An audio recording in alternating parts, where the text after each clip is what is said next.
ರಾಜ್ಯ ರಾಜಕೀಯದಲ್ಲಿ ಮುಖ್ಯಮಂತ್ರಿ ಬದಲಾವಣೆಯ ಚರ್ಚೆಗಳು ಸದ್ದಿಲ್ಲದೆ ಮುಂದುವರೆದಿರುವ ಸಂದರ್ಭದಲ್ಲಿ ದಲಿತ ಸಮುದಾಯದ ನಾಯಕರು ಮತ್ತು ಹೋರಾಟಗಾರರು ಗಂಭೀರ ಅಸಮಾಧಾನ ವ್ಯಕ್ತಪಡಿಸಿದ್ದಾರೆ.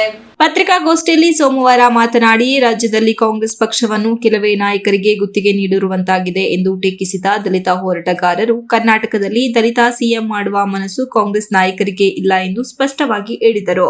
ರಾಜ್ಯದಲ್ಲಿರುವ 36 ದಲಿತ ಶಾಸಕರು ಮೌನ ವಹಿಸಿದ್ದಕ್ಕೆ ಪ್ರಶ್ನೆ ಮಾಡಿ, ಈಗಾಗಲೇ ಸರಿಯಾದ ಸಮಯ ದಲಿತರಿಗೆ ಸಿಎಂ ಸ್ಥಾನ ನೀಡಲು ಹೋರಾಡಲೇಬೇಕು ಎಂದು ಒತ್ತಾಯಿಸಿದರು. ಡಿಕೆ ಶಿವಕುಮಾರ್ ಅವರಿಗೆ ಒಂದು ಅವಧಿ, ನಂತರ ದಲಿತರಿಗೆ ಒಂದು ಅವಧಿ ಸಿಎಂ ಸ್ಥಾನ ನೀಡಬೇಕು ಎಂಬ ಬೇಡಿಕೆ ಸಭೆಯಲ್ಲಿ ಜೋರಾಗಿ ಕೇಳಿಬಂತು.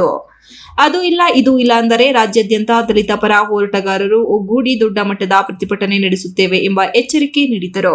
ಕೇವಲ ಸಿದ್ದರಾಮಯ್ಯ ಮತ್ತು ಡಿಕೆ ಶಿವಕುಮಾರ್ ಅವರೇ ಸುತ್ತಲೇ ಮುಖ್ಯಮಂತ್ರಿ ಹುದ್ದೆ ಸೀಮಿತಗೊಂಡಿರುವ ರೀತಿಗೆ ಅಸಮಾಧಾನ ಹೋರಾಟಗಾರರು ದಲಿತರಿಗೆ ಅವಕಾಶ ಕಡ್ಡಾಯ ಎಂಬ ಧ್ವನಿಯನ್ನು ಮತ್ತಷ್ಟು ಗಟ್ಟಿಗೊಳಿಸಿದರು.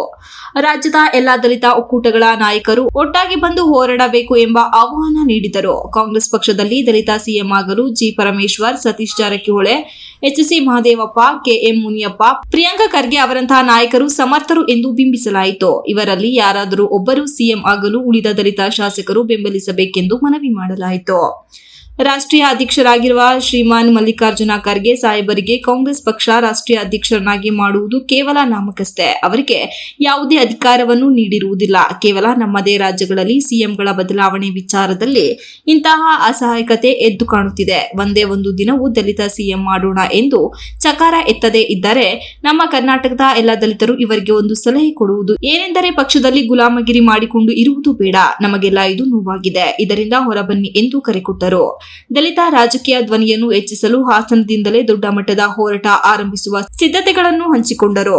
ಒಂದು ಅವಧಿ ಆಗಲೇಬೇಕು ಅಂತ ನಾವು ಈ ಮೂಲಕ ತಮ್ಮಲ್ಲಿ ಕೇಳ್ಕೊತೀನಿ. ನಮ್ಮ ಹಾಸನ ಜಿಲ್ಲೆಗೆ ಬಂದರೆ, ಹಾಸನ ಜಿಲ್ಲೆಯಲ್ಲಿ ದೊಡ್ಡ ದೊಡ್ಡ ಲೀಡರ್ಗಳಿದ್ದಾರೆ, SC ST ಘಟಕದ ಲೀಡರ್ಗಳು ಹಾಸನದಲ್ಲಿ ಕಾಂಗ್ರೆಸ್ನಲ್ಲಿ. ಅವರು ಯಾಕೆ ಬಾಯಿ ಮುಚ್ಕೊಂಡು ಕೂತ್ಬಿಟ್ಟರು. ಒಬ್ಬರು ಚಕಾರ ಎತ್ತಕ್ಕಿಲ್ಲ. ಚಕಾರ ಎತ್ಬಿಟ್ರೆ ಎಲ್ಲಿ ನಮ್ಮ ಪಕ್ಷದಿಂದ ಕಿತ್ತಾಕ್ತಾರಂತ ಎದುರ್ಕತ್ತಾರೆ ಪಾಪ. ಸಕಲೇಶ್ಪುರ ಡಿಪ್ಯೂಟೆಡ್ MLA ಸಾಹೇಬರು ಒಂಚೂರು ಗಮನ ತಗೋಬೇಕು. ಆಮೇಲೆ ಈಗ ಯಾರೋ ಮಲ್ಲಿಗೆಗಳು ದ್ಯಾವಪ್ಪ ಅಂತ ಆಗಿದ್ದಾರೆ SC ST ಘಟಕದ ಅಧ್ಯಕ್ಷರು. ಅವ್ರು ಯಾವ್ಯಾವುದೋ ಕಾರ್ಯಕ್ರಮ ಚಂದ ಎತ್ತು ಮಾಡೋಕೆ ಹೋಗ್ತಾರೆ. ಅವ್ರು ಬಿಟ್ಬಿಡಕ್ಕೆ ಕೇಳಿಬಿಟ್ಟು ಸ್ವಲ್ಪ ಇದಕ್ಕೆ ಗಮನ ತಗೊಂಡು ಜನ ಸೇರಿಸಿ ಪಕ್ಷದ ಕಡೆಯಿಂದ ಹೋರಾಟ ಮಾಡಬೇಕು ಅಂತ ನಾನು ಈ ಮೂಲಕ ಬೇಡ್ಕೊಳ್ತೀನಿ. ನಾವಿನ್ನು ಮುಂದೆ ಇದೇ ಥರ ಮುಂದುವರಿಸಿದ್ರೆ ನಾವು ದಲಿತರೆಲ್ಲ ಇನ್ನು ಬೀದಿಗೆ ಇಳಿದು ಹೋರಾಟ ಮಾಡಿ ನಮ್ಮ ಹಕ್ಕನ್ನು ಪಡೆಯೋಕ್ಕೆ ರಾಜ್ಯಾದ್ಯಂತ ನಾವು ಹೋರಾಟ ಮಾಡೋಕ್ಕೆ ಶುರು ಮಾಡ್ತೀವಿ ಅಂತ ಈ ಮೂಲಕ ಹಾಸನದಿಂದನೇ ಅದು ಪ್ರಾರಂಭ ಆಗಲಿ ಎಚ್ಚರಿಕೆ ಕೊಡ್ತಾ ಇದ್ದೀವಿ. ಇನ್ನು ಮುಂದೆ ಯಾವ್ದಾನ ದಿನಾಂಕ ಫಿಕ್ಸ್ ಮಾಡ್ತೀವಿ. ನಾವು ಹಾಸನದಲ್ಲಿ ಸಭೆ ಸೇರಿ ಬೃಹತ್ ಪ್ರತಿಭಟನೆ ಮಾಡೋಕ್ಕೂ ರೆಡಿ ಇದ್ದೀವಿ. ನಮ್ಮ CM ಆಗೋ ತನಕ ನಾವು ಬಿಡಲ್ಲ ಅಂತ ನಾವು ಈ ಮೂಲಕ ಹೇಳ್ತಾ ಇದ್ದೀವಿ. ಧನ್ಯವಾದಗಳು. ಜೈ ಭೀಮ್. ಪತ್ರಿಕಾಗೋಷ್ಠಿಯಲ್ಲಿ ರೈತ ಸಂಘದ ಕಾರ್ಯದರ್ಶಿ ವಿಠಲ, KPSS ಜಿಲ್ಲಾ ಕಾರ್ಯದರ್ಶಿ ಮಧು, DSS ಪರಿವರ್ತನವಾದ ಜಿಲ್ಲಾ ಉಪಾಧ್ಯಕ್ಷ ಉಮೇಶ್, ಅಧ್ಯಕ್ಷ ಮಂಜು ತೇಜೂರು, ಭಾನುಪ್ರಕಾಶ್, ಸದಾಶಿವು ಇತರರು ಉಪಸ್ಥಿತರಿದ್ದರು. Srinivas, TV 46 news Kannada, Hassan.